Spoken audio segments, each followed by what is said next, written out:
Fala rapaziada, hoje a gente vai analisar o episódio de Hora de Aventura que me ensinou sobre os valores que os filhos gostariam de ver nos seus pais, sobre justiça e dinâmicas de poder. E você, acha que o mundo é injusto? E o porquê você acha que ele é injusto? Vamos discutir isso também. Agora, sem mais enrolação, vamos lá. O episódio começa com uma bandeira de feliz aniversário para todos os filhos do Jake, que são vários, diga-se de passagem. Eles estão ali se divertindo, tendo um piquenique no parque. Uns estão mais relaxados que outros devido à sua personalidade.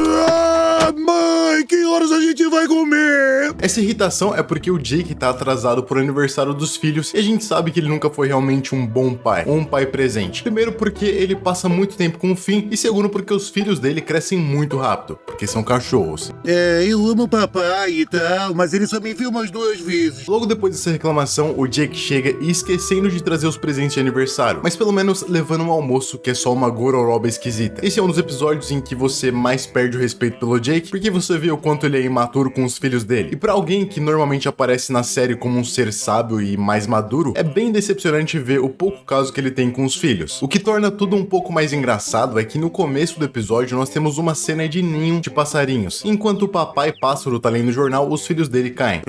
Eu tô coberto de pintinhos. Isso basicamente simboliza a relação do Jake com os filhos dele. Afinal de contas, enquanto ele ficou distraído com outras coisas, com outras aventuras e com o Finn, o tempo foi passando e os filhos foram crescendo. Só que apesar dos filhos crescerem, eles ainda precisavam do amor dos pais. E a mãe até que deu o amor que ela poderia, mas o Jake não. Nem todo pai torna os filhos o centro da própria vida, afinal de contas. Depois, o filho dele, o Kim Ki-wan, começa a conversar com ele para resolver umas paradas. E ele diz que comprou a casa da árvore da proprietária, a Marceline, e tudo o que estava lá. Agora não era mais do Jake, e sim dele. Claramente, o Jake fica bem triste e pergunta por que o próprio filho faria isso com o pai. Ao que ele responde isso aqui. Desculpe, pai. Negócios à parte. Demonstrando uma clara falta de sentimentos pelo pai. E a culpa disso é totalmente do Jake por nem se esforçar em chegar no horário do aniversário dos próprios filhos. Eles entram na casa pra ver a sala do tesouro e só tem 2 fotos velhas. E mesmo provavelmente não tendo nenhum valor, o Kim Ki-wan coloca no bolso e ainda fala que o único apartamento que eles podem pagar é uma escada, que tá bem ali na frente deles. E logo mais, vários outros seres mágicos e elementais entram na casa pra ver os cômodos pra alugar, o que é realmente muito esquisito. Existe toda uma economia nos reinos de Wu que o Finn e o Jake sempre cagaram e deixaram de lado. Isso me faz questionar como eles sobrevivem. Acho que no fim eles caçam o que eles comem e conseguem todo o resto, sendo amigos das princesas. Por algum motivo, eu acho que é culpa minha. Eu não sei se a culpa é do Jake, mas essa situação poderia ter sido evitada se ele tivesse esforçado para criar um vínculo com o filho. E não tem como julgar o Kim Ki-wan por fazer negócios. Ele tá ali simplesmente trabalhando e são como as coisas funcionam naquele mundo e no nosso mundo também. Com os dois tendo que passar a noite dormindo na escada, um cara pisa neles ao ir para o cômodo dele. E isso faz com que o Finn surte e vá até o banheiro. Só que o banheiro agora é a casa de outra pessoa. Isso quer dizer que ele invadiu uma casa. Por conta disso, acaba que o brother ligou pra polícia e os dois, por invasão de propriedade, acabaram presos. E mano, olha esse desenho, que situação absurda que os caras criaram e simplesmente tá aí. Hora de Aventura, melhor desenho que já existiu, não tem pra ninguém, é isso aí. Como é que ele comprou a nossa casa se a casa é nossa, a Marceline deu pra gente e a gente mora lá? E agora a gente tá preso? Que loucura! Que loucura! Quando eles são presos, o Jake começa a dar um discurso sobre como as leis são feitas para ajudar os mais desafortunados. Elas são feitas para manter o modus operandi do mundo, onde os mais fortes ficaram com a terra verde, enquanto os fracos ficaram com a areia. E não ironicamente, isso diz muito sobre a nossa sociedade. Várias leis que estão em regência hoje em dia são feitas para ajudar e para continuar ajudando aqueles que são mais fortes e mais poderosos. Prova disso é que você dificilmente vai ver um rico ser preso por ter cometido qualquer crime semelhante ao do pobre. O que o Jake tá querendo dizer aqui é muito simples, é que os fortes estabeleceram a ordem deles. E a justiça atual só serve para manter esse status quo, ou seja, a justiça é feita para manter os mais poderosos com os poderes dele. E caso em algum momento isso seja quebrado, a justiça vai voltar às coisas como eram. Logo, o que a gente tem não é um ideal de justiça, mas sim um modelo de justiça que é regido pelos poderosos e não pelos justos. Quando os fortes conseguiram o que queriam, eles falaram, isso é justo, essa é a lei. Quando eles ganharam, eles mudaram as regras todas. Depois dessa frase, o Finn fala que quem fez isso foi o Kim Ki-wan e ele é rico. Será que que Hora de Aventura é comunista? Não é.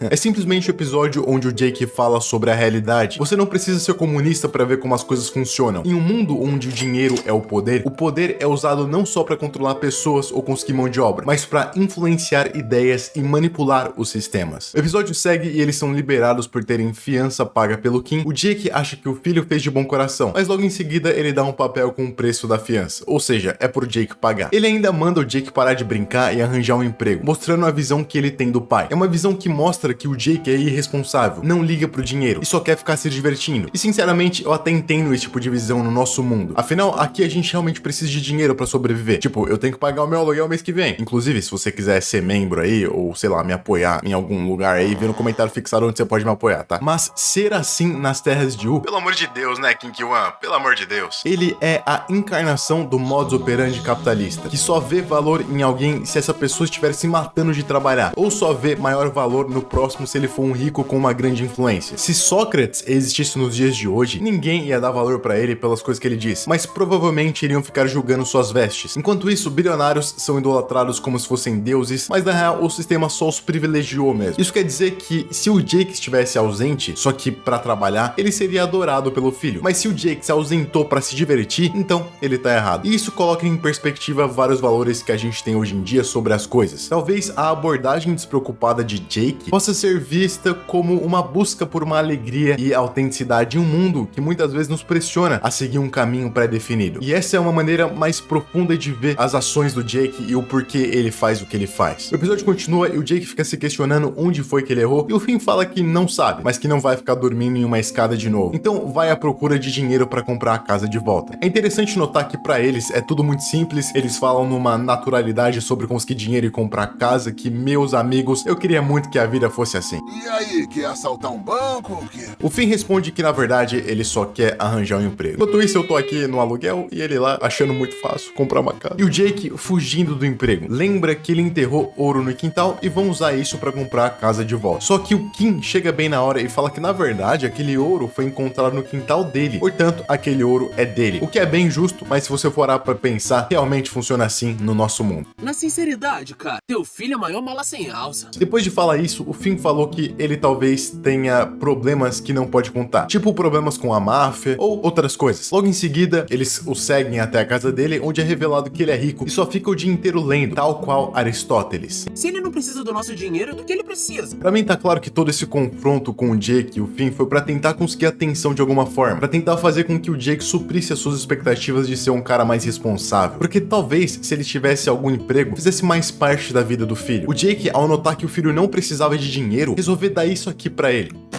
Amor paterno! Te amo, te amo, te amo, te amo, te amo, te amo, te amo. Quando ele abriu o presente, era uma ocarina, justamente o nome do episódio. Sempre que você tocar, vai se lembrar do amor do seu papaizinho. Aquele foi um presente bem inesperado. Ele foi simples, mas foi de coração. É um presente que simboliza, na minha visão, comunicação, por ser da música e tals. O Kim Ki-wan precisa de um pouco mais de arte mesmo. E no final, eles conseguem a casa de volta. O Jake e ele se abraçam e dentro da casa do Kim, a gente vê a esposa dele e um retrato da filha dele. Ele revela pra esposa que pensou que quando o Jake saísse da casa da árvore, daria uma crescida e não fosse mais agir como uma criança. Só que isso não necessariamente significa que ele é uma pessoa ruim, ou que agir como uma criança, brincando e não trabalhando, seja algo ruim. Não, acho que eu tava errado sobre o papai. Ele é do bem. E assim o episódio termina. O que me deixou em dúvida foi aquela ocarina que não tem buracos e não dá pra tocar música nela, então é só uma estátua de ocarina. Esse episódio foi altas emoções, às vezes dá até um pouco de raiva do Kim, dá, mas no final ele só estava fazendo as coisas do jeito que ele aprendeu a fazer, já que o Jake não esteve presente e não foi uma influência pra ele. Agora, deixa nos comentários o que você achou de todos esses temas: justiça, paternidade, amor paterno, porque agora eu vou ficando por aqui. Muito obrigado por ter me assistido, deixa o like, deixa o comentário e tchau!